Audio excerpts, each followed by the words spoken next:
오늘은 새로운 출발이라는 제목으로 같이 은혜를 나누겠습니다.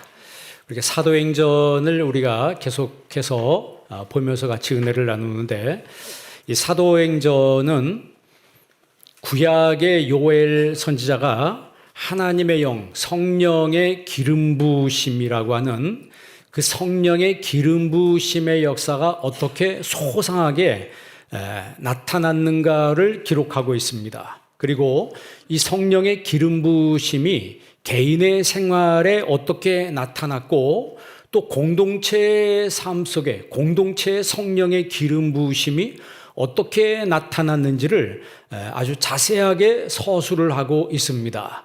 그러니까 오늘 예배를 우리가 드리고 있는데, 여러분 한 명 한 명에게 성령의 기름 부으심의 역사가 있기를 바랍니다. 우리 공동체 전체가 있는데 공동체 전체에 성령의 기름 부으심의 역사가 있어야 된다는 것이죠.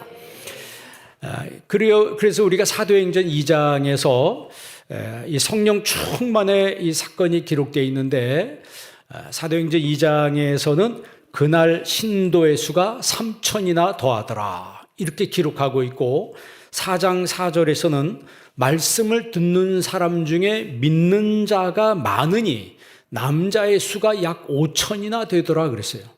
그러니까 말씀을 듣는 사람에게 믿는 자가 생겼다는 거죠. 그러니까 말씀을 듣는데 믿는 사람이 생기는 것은 그게 바로 성령의 역사라는 거예요. 그러니까 성령의 기름 부으심이 있다라고 하는 것은 하나님 말씀을 듣는데 나에게 믿음이 생겼어요. 그게 성령의 역사입니다. 남자만 약 5,000명이라고 했으니까 여자까지 하면은 굉장히 많은 사람이었겠죠. 그래서 이제 초대교회는 이제 예루살렘 교회가 시작되면서 굉장히 부흥하게 됩니다. 그런데 이때 예루살렘 교회에 성령 받은 사람들이 복음을 전하지 않고 자기들끼리 모여서 은혜 받고 나누고 섬기고 한참을 재밌게 지냈습니다.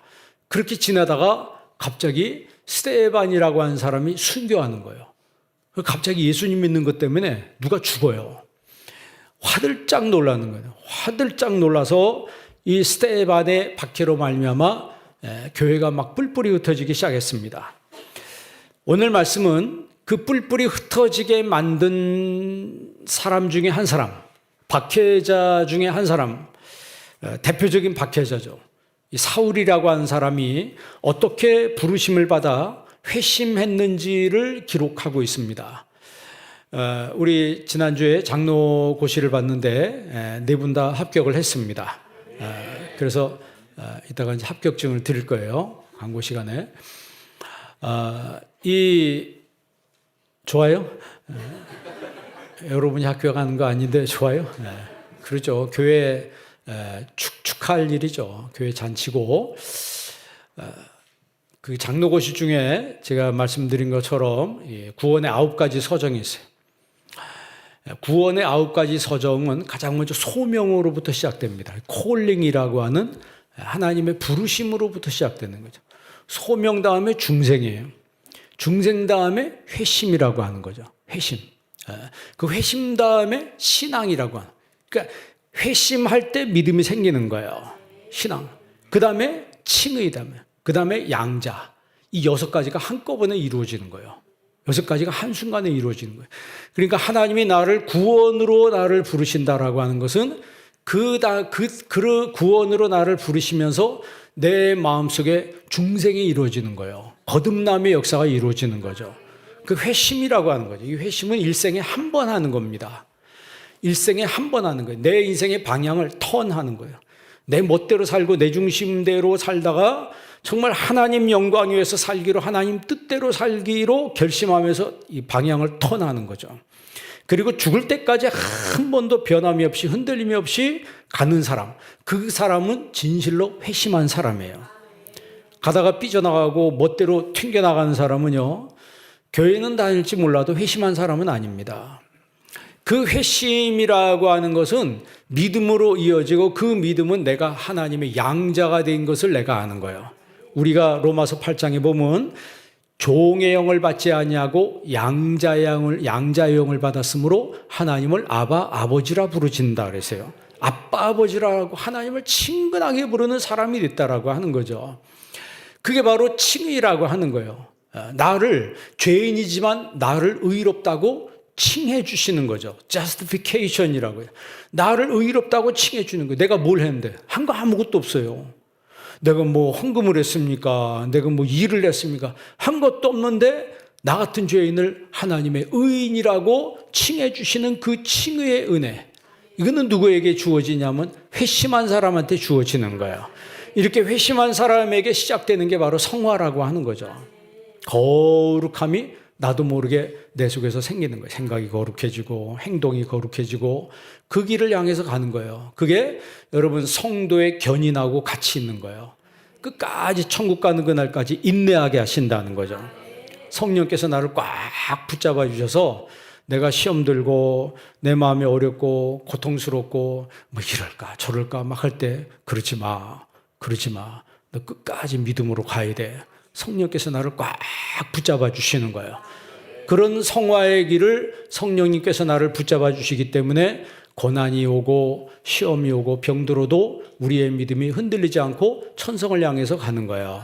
그러다가 마지막에 9번째 영화라고 하는 그 속으로 우리가 들어가게 되는 거죠. 글로리피케이션이라고 하는 그 영화 속에 들어갔을 때 그때 주님이 우리를 위해서 준비한 칭찬과 영광과 존귀가 있게 될 것이라고 하는 거죠.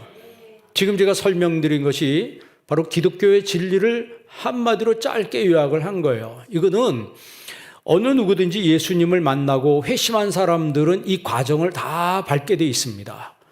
이 과정을 사람마다 차이는 있지만 이 과정을 다 밟게 돼 있는 거예요.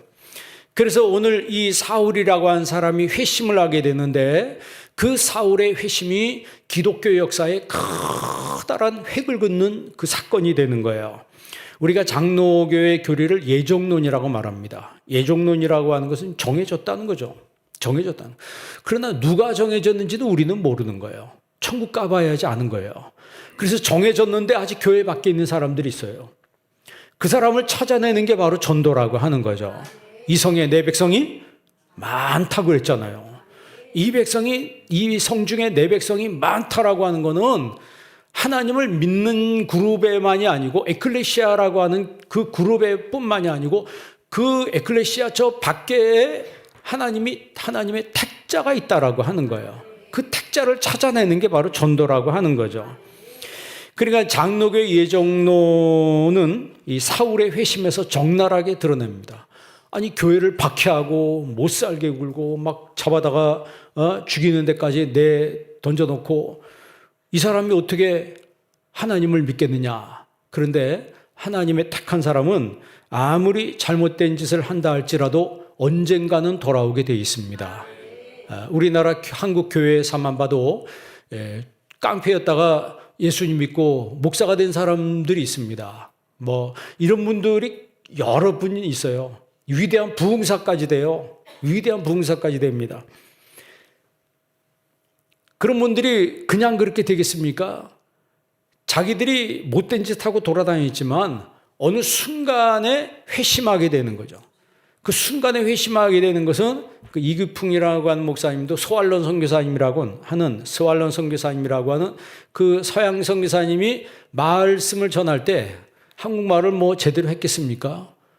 어눌한 한국말이지만 거기 성령님이 임하니까 사람이 뒤집어지는 거예요. 여러분 말씀을 매끄럽게만 전한다고 해서 뭐 철학적으로 하나님 말씀 전하고 내가 어떤 사람의 어떤 그 듣기 좋은 말로 한다고 해서 사람이 변해야 되는 것이 아니고 어떻게 전하든지 성령이 역사하는 것이 중요한 거예요. 잘 전한다 못 전한다 설교를 잘한다 못한다 이런 건 없는 거예요. 중요한 것은 내 마음밭이 내가 지금 마음에 좀 준비되어 있고 하나님 말씀을 받을 만한 사람인가 준비되어 있는 사람인가 이게 중요한 것이죠. 그래서 하나님의 택한 사람은 곁길로 나가도 하나님의 택한 사람은 반드시 돌아오게 되어 있습니다. 못된 짓 하는 사람도요. 하나님 택한 사람은 돌아오게 되어 있어요. 안 돌아오면 하나님은 어떻게 하신다고요? 두들겨 맞아요. 옛날에 그런 얘기 많이 하는데 그거 틀린 말이 아닙니다. 실제로 하나님이 매일을 대실 때가 있고 하나님이 치실 때가 있습니다. 그러면 한번 두들겨 맞으면은 그때는 천부의 의지 없어서 하고 돌아오는 거예요. 뭐 제 얘기도 했지만 저도 처음에는 신학한다고 서운해놓고 목사가 되려고 하니까 도저히 못하겠더라고. 목사님 하는 걸 가만히 보니까 안 되겠어. 안 되겠. 내가 인생을 저렇게 살 끔찍하더라고. 그래가지고 다른 과를 갔습니다. 공대를 갔는데 거기서 두들겨 맞고 이제 천부의 의지 없어서 하고 거기서 진짜 뜨겁게 성령 체험하고 하나님 신학의 길을 가는데 너무 기쁘더라고요. 야, 진짜 이게 내가 해야 될 게 바로 이거로구나. 그러니까 사람이 사명감이 딱 생기면요, 이게 내 일이라고 생각을 하는 거예요. 여러분 교회 일도 사명감이 생긴 사람은 이게 내가 해야 될 일이라고 생각하는 거예요. 사명감 없는 사람은 네 일이고 남의 일이라고 생각하는 거예요. 하나님이 그 사명을 성령님께서 그 사명감을 우리에게 주시는 거예요. 어거스틴이라고 하는 사람도 만이교회에 빠져가지고 불신앙 가운데 있다가 어느 날 음성이 들리죠. 일어나 읽어라. 그래서 이런 성경을 딱 펴보니까 로마서 13장 말씀이에요. 이제 자다가 깰 때가 됐다. 그 말씀을 읽으면서 한순간에 변화된 거예요. 한순간에 변화된 거예요. 그리고 그 어거스틴이 참회록을 쓰고 어거스틴이 결국 기독교 신학의 초석을 마련하는 인물이 됩니다. 위대한 인물이에요. 어거스틴을 공부하지 않는 사람은 없습니다. 신학을 공부한 사람 중에. 그러니까 이 사울의 회심은 하나님의 주권적 선택에 의한 회심이라고 하는 거죠. 이거는 도망갈 수도 없고 이건 물릴 수도 없는 거고 하나님이 성령으로 딱 붙잡은 그 순간부터 사울은 죽을 때까지 하나님 영광에 쓰임받다가 순교를 하게 되잖아요. 그러니까 이 사울은 자기의 회심 이야기를 오늘 이 9장의 회심 이야기를 22장에도 하고 26장에도 합니다. 똑같이 얘기해요. 22장에서는 자기가 예수 믿는 사람들을 박해하고 못 살게 군 것처럼 이 사울이 예수님의 복음을 전하니까 자기와 똑같은 사람을 계속 만납니다. 자기가 박해했던 것처럼 똑같이 자기를 예수 믿는다고 복음 전한다고 박해하는 사람을 자기가 만나면서 내가 옛날에 당신들과 똑같았습니다. 내가 옛날에 당신들과 똑같았는데 나는 예수님 만나고 변화됐다는 얘기를 하는 거예요. 26장에서는 아그리빠 왕 앞에서도 똑같은 얘기를 합니다. 자기가 변화된 얘기를 하니까 아그리빠 왕이 뭐라 그래요? 바울아, 내가 미쳤도다. 너 많은 학문이 너를 미치게 하는도다. 그랬더니 바울이 뭐라 그래요? 내가 미친 게 아닙니다. 모든 사람이 지금 내가 이렇게 결박된 것 외에는 나처럼 되기를 원합니다. 그 이야기를 아그리빠 왕 앞에서 담대하게 할 수 있는 그 능력은 도대체 무슨 능력이냐 이 말이에요. 그거는 죽음을 불사하는 거예요. 죽음이 두렵지 않은 거죠. 여러분 회심하기 이전에 사울은 어떤 사람이었나요? 1절 한번 읽어볼래요? 1절 한번 다 같이 읽습니다. 사울이 주의 제자들에 대하여 여전히 위협과 살기가 등등하여 대제사장에게 가서, 이 사울이 예수 믿는 사람들을 핍박하기 위해서 제사장들한테 가서 체포영장을 받는 거예요. 체포영장을 받는데 여전히 위협과 살기가 등등하여, 이 등등하다는 말은요 뿜어낸다는 거예요. 엠프네오라고 하는데 입에서 퍽퍽 뿜어내는 것처럼 이 위협과 살기를 뿜어내는 그런 사람이었어요. 이 사울이 어디 지파 사람이죠? 혹시 아는 사람 있어요? 이 사울은 베냐민 지파 사람이에요. 창세기에 야곱이 이 12지파를 이야기할 때 이 베냐민을 가리켜서 뭐라고 얘기했냐면 베냐민 지파는 물어 뜯는 일이라고 그랬어요. 그러니까 물어 뜯는 일이, 그 지파에서 누가 나와요? 사울이 나온 거예요.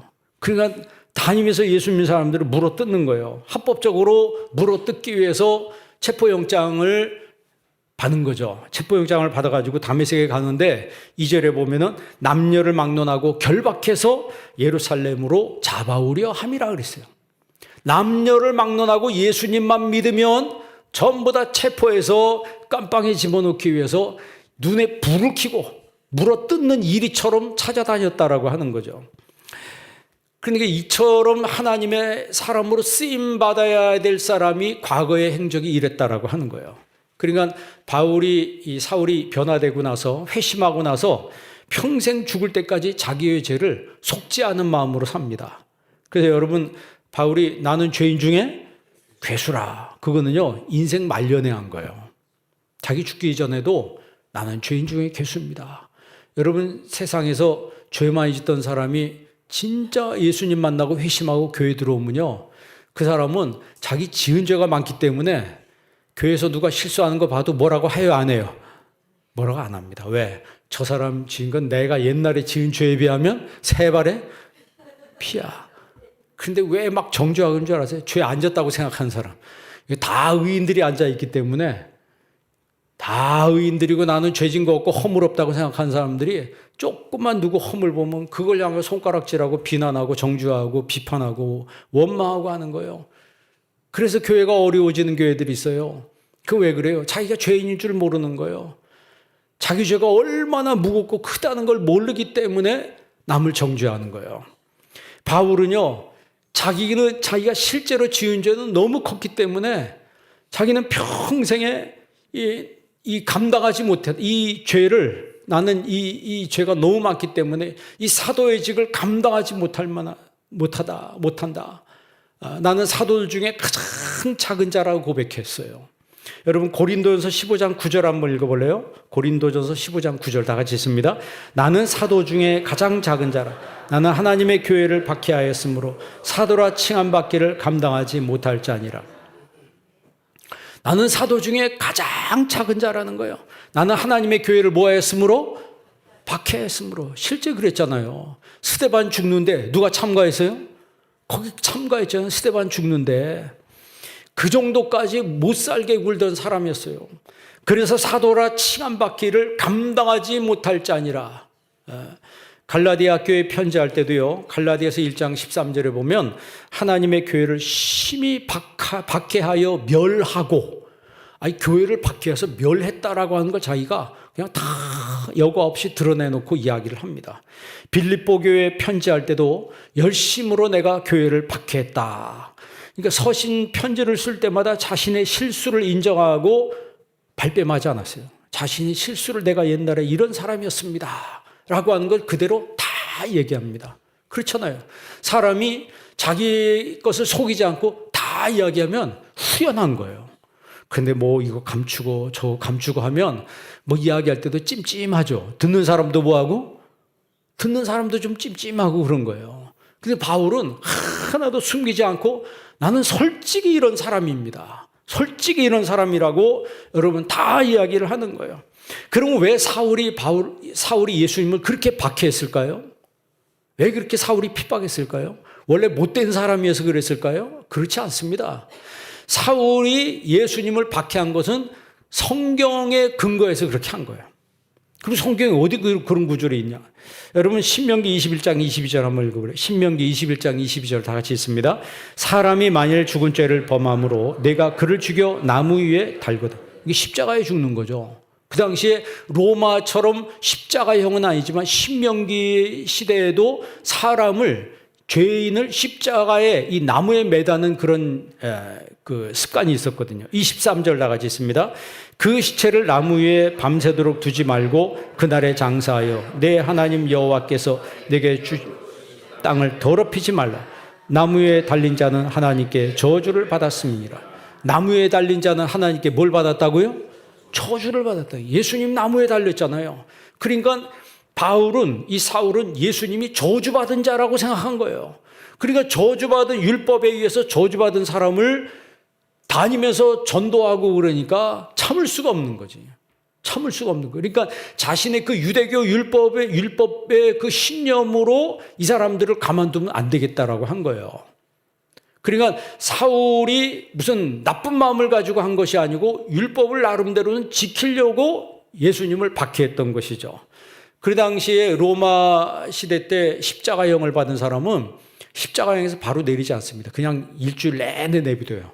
죽은 다음에도 그냥 내비두고 사람들에게 교훈으로 그냥 내비도 사람들이 보면서 로마에 대들면 저렇게 된다. 시범 케이스로 이렇게 십자가형 달린 사람들은 그냥 내비둡니다. 그러면 까마귀가 와서 눈을 쪼고 새들이 와서 그 시신을 막 파먹고 막 이러거든요. 그런데 유대율법에는 지금 본 것처럼 하루를 넘기지 말라라고 그랬잖아요.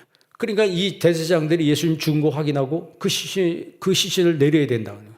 그래서 예수님이 시신만은 십자가형에 처해진 다음에 저녁에 그냥 그 십자가형에서 내려온 거예요. 밤새 두면 안 된다는 거죠. 그러면 이 구약 시대에 십자가에 달린 사람들은 이렇게 저주를 받은 사람이라고 이렇게 알고 있었는데, 사울이 몰랐던 게 뭐냐면 예수님이 십자가에 달린 것은 자신의 저주 때문이 아니고 우리의 저주 때문에 십자가에 달린 것을 모르는 거예요. 그러니까 예수님이 십자가에 달리신 것은 그 십자가에는 저와 여러분의 저주가 거기 달린 겁니다. 우리가 여러분 죄와 사망으로 죽고 지옥에 떨어져야 될 그런 불행이 우리에게 준비되고 있는데, 내가 지옥에 떨어지고 저주받아야 되는데 예수님이 대신 저주받았다는 거예요. 이게 기독교의 복음입니다. 그러니까 여러분이 받아야 될 저주를 예수님이 대신 받았으니 여러분 저주받을 일이 있어요, 없어요? 저주받을 일이 없어요. 그러니까 무당 찾아갈 일이 있어요, 없어요? 점쟁이 찾아갈 필요 있어요, 없어요? 그런 거 찾아갈 필요 없어요. 왜? 저와 여러분이 받아야 될 저주를 예수님이 다 받고 십자가에 달린 거예요. 그 십자가에 누구의 저주가 달린 거예요? 그 십자가에 내 저주가 달린 거예요. 그러니까 너의 모든 저주는 나한테 주고 너는 축복받으라고 하는 것이 이게 복음이라고 하는 거죠. 그래서 우리는 여러분 이 땅에서 슬프게 살고 고통 중에 살고 막 힘들게 살고 막 저주 속에 살고 막 죽고 싶다고 이런 것들을 예수님 몽땅 다 가져가신 거예요. 그리고 우리에게 뭘 주셨어요? 평안을 주셨잖아요. 부활하신 예수님께서 제일 먼저 나타나서 제자들에게 말씀하시길 너희에게 평강이 있을지어다 말씀했잖아요. 오늘 이 시간 예수님 주시는 평강이 여러분에게 있기를 바랍니다. 예수님이 자신의 저주가 아니고 우리의 저주를 대신 지시고 십자가 지셨다라고 하는 것을 사울이 몰랐어요. 그걸 알게 하시는 분이 성령님이십니다. 성령님이 오시면은 예수님의 그 십자가의 의미를 알게 하시고 내 저주가 그 십자가에 달렸다라고 하는 걸 명백하게 알게 하시니까 너무너무 기쁜 거죠. 그러니까 자유함을 얻는 거예요.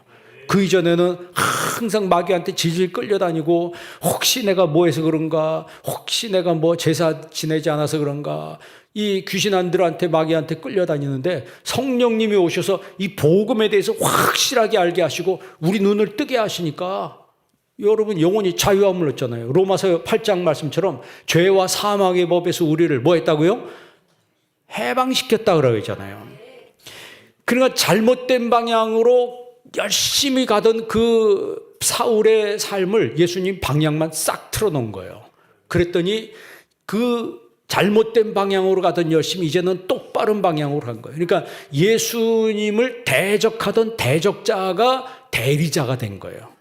대적자가 한번 따라해봅시다. 대적자가 대리자가 됐습니다. 그게 여러분 복음을 받은 사람의 특징이라고 하는 거죠. 성령 받은 사람의 특징이고 새로운 인생, 새로운 출발하는 사람들의 특징이 뭐냐면 과거에는 대적했는데 이제는 대리자가 됐다는 거예요. 누구의 대리자요? 예수님의 대리자가 됐다는 거죠. 사울의 새 출발은 이제 하나님의 부르심을 체험하는 것으로 시작됩니다. 그 부르심에 대해서는 제가 두 가지 있다고 항상 말씀드렸어요. 하나님이 나를 구원으로 부르시고 두 번째는 사역으로 하나님 나를 부르시는 거예요. 소명이 두 가지 소명. 첫째는 구원으로의 소명이 있고 두 번째는 사역으로의 소명이 있어요. 로마서 1장 7절에 보면은 하나님의 뜻대로 성도로 부르심을 받은 모든 자들, 성도로 부르심을 받았다. 그 구원으로의 부르심이죠. 이 로마서 1장 1절에는 사도로 부르심을 받아 그랬어요. 이거는 사역으로의 부르심이죠. 하나님의 사도로 부르심을 받았다라고 바울이 말해요. 7절에는 성도로 부르심을 받아 이랬어요. 그러니까 우리는요, 이 구원으로의 부르심과 사역으로의 부르심을 잘 구분해서 하나님이 나를 어떻게 부르셨는가를 알고 그대로 쓰임받는 사람이 되어야 합니다. 그리고 로마서 8장 28절에 보면 우리가 알거니와 하나님을 사랑하는 자 곧 그 뜻대로 부르심을 입은 모든 자들에게는 모든 것이 합력하여 선을 이룬다 그랬어요. 부르심을 입은 사람들에게는 좋은 일이든 안 좋은 일이든 건강하든 병든 이 모든 것들이 다 합해져서 마침내는 하나님이 선을 이루게 하신다라고 하는 거죠. 그러니까 아프다고 여러분 너무 걱정하지 마세요. 거기도 다 하나님의 뜻이 있는 거예요. 내가 지금 어려움을 겪고 있다고요? 거기에도 하나님의 뜻이 있습니다. 모든 하나님 부르심을 입은 사람들에게는 하나님이 모든 걸 다 합쳐서 마침내는 하나님 선을 이루게 하신다라고 하는 거예요. 그래서 우리가 부르심을 받은 사람은 유대인이나 헬라인이나 그리스도인은 하나님의 능력이요 하나님의 지혜라고 그랬어요. 그러니까 부르심을 받는 게 굉장히 중요한 거죠. 여러분 하나님 부르심 받았다는 사실을 확신하신 여러분 되시길 바랍니다. 예수님이 나를 부르셨다라고 하는 이 부르심에 확신 있는 사람들은 예수님이 하나님의 능력이고 하나님의 지혜가 되는 거예요. 그래서 영적인 출발, 하나님의 부르심, 이 부르심을 받는 사람은 뭐냐면 그 다음에 엎드러짐을 경험합니다. 이 4절 한번 읽어볼래요? 4절 다 같이 한번 읽습니다. 땅에 엎드러져 들음에 소리가 있어 이르시되 사울아 사울아 내가 어찌하여 나를 박해하거나. 큰 빛을 보고 사울이 엎드러집니다. 사울은 엎드러져서 예수님의 힘에 제압당했어요. 옴짝달싹 못하고 제압당해. 눈은 떴는데 아무것도 못 보는 거예요. 그러니까 큰 빛을 봤다 그랬어요. 성경에 보면 그 해보다 더 밝은 빛이라고 사울이 나중에 그 바울 서신에 표현을 하고 있습니다. 엎드러질 때 성령의 조명을 받은 거예요. 그런데 환하게 비치니까 눈이 멀어버렸어요. 그러면 못 보는 거 아니에요. 여러분 눈은 가리워져도 마음에 성령의 조명이 있는 거예요. 어둠이 드리워졌던 이 사울을 주님께서 빛으로 환하게 비춰주신 거예요. 그랬더니 그 마음속에는 어둠이 다 사라진 거죠. 다마스커스에 거의 다 왔을 때 사울이 갑자기 하늘로부터 내려 비치는 그 빛을 보고 땅에 쓰러졌습니다. 사울아 사울아 어찌하여 나를 박해하느냐 그러죠. Why do you persecute me? 그러세요. 왜 나를 박해하느냐 그랬어요. 주여 누구십니까? 주여 누구십니까? 그랬어요. 나는 내가 박해하는 예수라 그랬어요. 여러분 다메섹 도상에서 예수님을 만난 이 사건을 이 바울은 죽을 때까지 언급을 해요. 왜냐하면 자기 마음속에 지워지지 않는 흔적이 된 거예요. 그래서 22장에는 큰 빛이 비추었다라고 고백을 하고 있어요. 큰 빛을 내가. 26장에서는 해보다 밝은 빛이 비추었다. 해보다. 우리가 찬송할 때 해보다 더 밝은 저 천국이라고 그러잖아요. 그죠? 햇빛을 여러분 1분 동안 똑바로 쳐다볼 수 있는 사람. 햇빛을 1분 동안 똑바로 쳐다보면 눈 멀어요. 그런데 이 해보다 더 밝은 빛을 보면서 눈은 멀었는데 마음에는 광명이 찾아온 거예요. 흑암에 드리워졌던 이 바울의 이 사울의 삶이 주님의 빛이 환하게 비친 거죠. 시편 67편 1절 한번 읽어볼래요? 시편 67편 1절 다 같이 있습니다. 하나님은 우리에게 은혜를 그의 얼굴빛을 우리에게 비추사. 하나님 복을 주시는데 그의 얼굴빛을 우리에게 모아서 비추사. 이 빛은 뭐예요? 이건 햇빛이 아닙니다. 하나님의 얼굴빛을 우리에게 비춰주시는 거예요. 마태복음 4장 16절도 한번 읽어볼래요? 한번 읽어보겠습니다. 흑암에 앉은 백성이 큰 빛을 보았고 사망의 땅과 그늘에 앉은 자들에게 빛이 비치었도다 하였느니라. 아멘. 흑암에 앉은 백성이 큰 빛을 보았다 그랬어요. 이 큰 빛이 뭐예요? 예수님이죠. 그래서 어떤 교회는 큰 빛 교회가 있어요. 그 다음에 요한복음 1장 9절 한번 읽어볼래요? 다 같이 있습니다. 참빛 곧 세상에 와서 각 사람에게 비추는 빛이 있었나니. 무슨 빛? 그래서 어떤 교회는 참빛 교회가 있어요. 참빛 교회, 큰빛 교회. 우리는 무슨 교회? 한빛 교회. 한빛 교회는 하나, 빛은 하나다. 예수님 한 분. 그래서 한빛은 예수님이란 뜻이에요. 큰빛도 예수님이란 뜻이고 참빛도 예수님이란 뜻이에요. 그러니까 예수님은 빛으로 오시는 분이에요. 그 빛을 누가 경험한 거예요? 사울이 경험한 거예요. 그러니까 그의 삶이 변화되는 거죠. 역사적으로 보면 영국이 산업혁명이 일어났을 때 급속하게 도시화가 되면서 노동자들이 도시로 다 몰려들었습니다. 그로 인해서 빈민촌들이 많아졌어요. 상류층이 부를 독점하면서 노동자들을 무자비하게 착취했습니다. 하루에 15시간 이상씩 그 일을 하게 만드는데 아이들이 굉장히 많았다 그러죠. 아이들도 15시간, 17시간 일을 했다는 거예요. 그래서 빈부격차가 심해지고 빈부격차가 심해진 것 중에 하나는 문맹률이 그렇게 높았다는 거죠. 글을 모르는 거예요. 글을 모르는 거예요. 그리고 부도덕하고 불신하는 사회가 되면서 부자들은 향락에 취하고 가난한 사람들은 술과 노름에 빠졌습니다. 그러면서 살인사건도 엄청나게 많이 일어났대요. 그런데 교회에서 무슨 일이 일어나냐면 회개운동이 일어나는데 제일 먼저 어떤 역사가 일어나면 주일학교 운동이 일어난 거예요. 주일학교 운동이 뭐예요? 왜냐하면 아이들을 전부 공장에서 노동을 시켰습니다. 그런데 교회에서 아이들을 노동시키면 안 된다. 주일날 아이들은 예배를 드리게 해야 된다. 이 운동을 한 거예요. 그러니까 사용자 입장에서는 주일날 일을 안 하면 누구 손해예요? 이 사람은 그냥 이 페이는 쥐꼬리만큼 주면서 무자비하게 중노동을 시켰으니까. 그러니까 여러분 뭐 역사적으로 보면 그 아이들이 굉장히 이 노동 속에 하다가 죽은 아이들도 굉장히 많았다 그러죠. 그런데 교회에서 이 운동함으로 인해서 아이들이 주일날 나오기 시작했습니다. 예배를 드리기 시작한 거예요. 그러면서 그게 뭐로 이어지냐면 영국의 대각성 운동으로 이어진 거예요. 대각성 운동으로. 그러니까 신세 한탄하던 사람들이 눈이 번쩍 뜨이기 시작한 거예요. 복음으로 하나님 말씀을 들으면서 예배를 드리면서 눈이 번쩍 뜨이기 시작한 거예요. 여러분 그 영적 대각성 운동이 바로 영국이 새 출발하는 대신호탄이 된 거죠. 한 나라가 위대한 나라가 된 거는 결국 그 시발점이 뭐냐면 대각성 운동으로부터 시작된 거예요. 여러분 사울의 새로운 출발은 결국 이 성령으로부터 시작되고 또 하나는 하나님이 좋은 사람을 만나게 하셨어요. 누구예요? 아나니아라는 사람. 10절 한번 읽어볼래요? 10절 다 같이 한번 읽습니다. 그때 다메섹에 아나니아라는 제자가 있더니 주께서 환상 중에 불러 이르시되 아나니아라 하시거늘 대답하되 주여 내가 여기 있나이다 하니 11절 주께서 이르시되 일어나 집가라는 거리로 가서 유다의 집에서 다섯 사람 사울이라는 사람을 찾으라 그가 기도하는 중이니라. 아멘. 사울이 여기서 무슨 기도하고 있어요? 회개 기도하고 있었겠지. 회개 기도하고 있어요. 자기 여태까지 잘못한 게 얼마나 많습니까?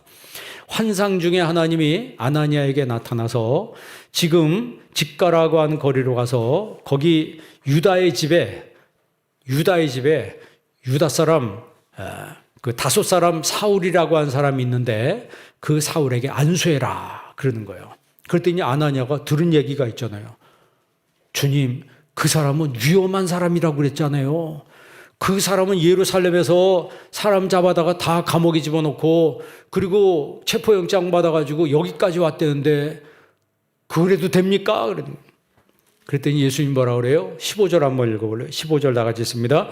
주께서 이르시되 가라 이 사람은 내 이름을 이방인과 임금들과 이스라엘 자손들에게 전하기 위하여 택한 나의 그릇이라. 아멘. 이 사람은 이방인 임금들 이스라엘 자손에게 전하기 위해서 택한 나의 누구라? 그릇이라는 거예요. 너무 아이러니하잖아요. 어떻게 하나님이 사람을 쓰신데 뭐 이런 사람을 하나님 쓰시냐. 그래서 이 아나니아가 사울에게 가서 안수를 합니다. 그러면서 안수를 받으면서 성령 충만해지는 거죠. 그러니까 사도행전의 이름이 처음에는 사울이라고 나오다가 두 번째는 바울로 변해요. 그러니까 사울은 유대식 이름입니다. 바울은 헬라식 이름이에요. 그러니까 파울로스라고 그래요. 파울로스. 그러니까 사울은 히브리식 이름이고 바울은 헬라식 이름이에요. 우리 여기 김다혜 집사님이 만약에 김다혜인데 만약 미국 갔어. 미국 가면은 다혜하면 미국 사람들이 발음을 잘 못할 수도 있잖아요. 그러면 이름을 바꾸는 거예요. 뭐라고 바꿔요? 뭐 사라라 바꿨다. 그럼 세라는 세라 킴 이렇게 바꾼다고. 그런 식으로 바울이 히브리 사람들이 있을 때는 사울이에요. 그러나 헬라 지역으로 헬라 사람들에게 복음을 전했기 때문에 거기서는 바울이라고 파울로스라고 이름이 불렸습니다. 그래서 사울, 바울 사울이 변하여 바울 되는 게 아니고 사울이 바울과 똑같은 이름이라는 거예요. 지역 따라서 이름이 달라지게 된 거죠. 우리가 사도행전 9장 17절 한번 읽어볼래요? 사도행전 9장 17절 다 같이 했습니다. 아나니아가 떠나 그 집에 들어가서 그에게 안수하여 이르되 형제 사울아 주 곧 내가 오는 길에서 나타나셨던 예수께서 나를 보내어 너를 다시 보게 하시고 성령으로 충만하게 하신다 하니 18절 즉시 사울의 눈에서 비들 같은 것이 벗어져 다시 보게 된지라 일어나 세례를 받고 아멘. 여기서 안수했더니 성령으로 충만을 받은 거예요. 네, 예수께서 나를 보내어 너로 다시 보게 하시고 성령으로 충만하게 하신다 하니 그러니까 안수를 받으면서 성령 충만을 받았습니다. 사울은 안수를 받을 때 여러분 놀라운 역사가 일어난 거예요. 왜? 그의 눈이 떠진 거죠. 비늘 같은 것이 떨어졌다 그랬어요. 여러분 믿음으로 안수를 받으면 그 믿음대로 되는 겁니다. 안수하는 사람도 중요하지만 안수 받는 사람이 더 중요한 거예요. 내가 안수를 받으면 믿음으로 역사가 일어난다. 병이 치유된다. 문제가 해결될 것 같다. 그런 믿음 가지고 안수를 받으면 그대로 하나님이 되게 하신다라는 거예요. 디모데후서 1장 6절 한번 읽어볼래요? 다 같이 한번 읽습니다. 그러므로 내가 나의 안수함으로 내 속에 있는 하나님의 은사를 다시 부릴 듯하게 하기 위하여 너로 생각나게 하노니 아멘. 내가 안수함으로 내 속에 있는 은사를 부릴 듯하게 하기 위하여. 그러니까 바울이 안수함으로 인해서 그 상대방의 속에 있는 은사가 불붙듯이 일어난다는 거예요. 마치 여러분 그 케이크를 살 때 같이 주는 성냥이잖아요. 확 그분은 불이 확 붙는 성냥. 그걸 뭐라 그러죠? 몰라요? 그런 성냥을 뭐라 그래요? 그냥 성냥이? 아무데나 그으면 그냥 불이 확 일어나죠. 그죠? 그런 것처럼 그렇게 하나님의 은사가 내 속에 있어요. 여러분 안에도 하나님의 은사가 있습니다. 그래서 성령님이 여러분 터치하면 그게 내 속에서 불일 때 확 일어나는 거예요. 그 불일 때 일어날 때 그때부터 그 사람이 열정이 생기는 거예요. 막 열정이. 여러분 제가 말씀드리잖아요. 열정이란 영어로 enthusiasm이라고 그러죠. 그게 헬라어에서 나온 말이에요. entheos. 하나님 거기 계신다는 거예요. 하나님이 계시니까 열정이 생기는 거예요. 뜨거움이 생기는 거예요. 하나님 없으면 싸늘하게 식어집니다. 싸늘하게 식어요. 애정도 식어지고 사랑도 식어지고. 그러나 성령님이 임하면 사랑이 확 타오르고 믿음이 확 타오르고 열심이 확 타오르고 그게 바로 성령의 역사예요. 그 성령의 역사는 새 창조의 역사입니다. 새 출발의 역사예요. 나로 하여금 새롭게 출발하게 하시는 거예요. 사울이 과거에는 예수님을 박해했던 대적자였지만 성령 받은 이후에는 예수님의 대리자가 됩니다. 완전히 달라지는 거예요. 이게 바로 회심의 역사고 성령의 역사라고 하는 거예요. 하나님의 성령의 역사가 오늘 여러분에게도 임하기를 바랍니다. 1차 전도여행 때 안디옥 교회는요, 바나바와 바울을 안수해서 보내요. 안수해서 보냅니다. 이 바나바와 바울이 1차 전도여행 때 많은 교회를 세웁니다. 바울이 에베소에 가서 그 에베소 사람들에게 안수하니까 에베소 사람들이 성령을 받습니다. 바울이 유라굴로 광풍 때문에 멜리데 섬에 도착하잖아요. 멜리데 섬에 도착했을 때 그 멜리데 섬의 추장이 보블리오입니다. 그 보블리오의 부친이 아버지가 이질 걸려서 죽어가고 있었어요. 죽어가고 있을 때 바울이 안수하니까 병이 순식간에 나버렸어요. 그러면 그 추장과 이하 사람들이 다 어떻게 합니까? 바울한테 다 절을 하는 거죠. 신인 줄 알고. 근데 바울은 내가 신이 아니다. 일어서라. 내가 신이 아니다. 이렇게 얘기하잖아요. 사울은 성령으로 충만함을 받았습니다. 대적자가 대리자가 되었습니다. 그 새로운 출발은 성령으로 시작되는 거예요. 신앙이 흔들리는 사람 특징은요, 성령으로 하지 않았기 때문에 그래요. 시험에 드는 사람도 성령으로 하지 않았기 때문에 시험 드는 거예요. 시험을 일으키는 사람도 성령으로 하지 않았기 때문에 시험을 일으키는 거예요. 성령으로 하면요, 모든 문제가 다 해결되는 거예요. 바울은 1차 전도여행 때 열심히 전도했습니다. 그랬더니 옛날에 자기 같은 사람이 또 나타난 거예요. 또 나타나. 그래서 자기를 막 괴롭히는 거예요. 그걸 볼 때마다 바울은 무슨 생각했을까요? 옛날에 나 같은 것들이 어디 있다? 내 앞에 쭉 진을 치고 있구나. 나를 이렇게 괴롭히고 그런데 이 바울은 벌써 이미 초월한 사람이 됐어요. 왜? 성령 충만했기 때문에. 그래서 귀부인들과 신의 유력자들을 선동해서 바울과 바나바를 박해했어요. 그 지역에서 쫓아냈습니다. 자, 그 다음에 어떻게 된 줄 아세요? 사도행전 13장 51절 보세요. 사도행전 13장 51절 다 같이 읽습니다. 두 사람이 그들을 향하여 발에 티끌을 떨어버리고 이오니곤으로 가거늘. 52절 제자들은 기쁨과 성령이 충만하니라. 아멘. 반대하는 사람이 많아도, 핍박하는 사람이 많아도 성령으로 새 출발하는 사람은 기쁨과 성령이 충만한 거예요.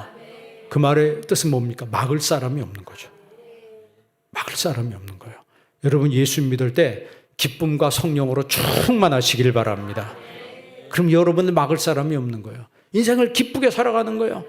그래서 사도행전에 뭐라 그래요? 영생 주시기로 작정된 자는 다 믿더라.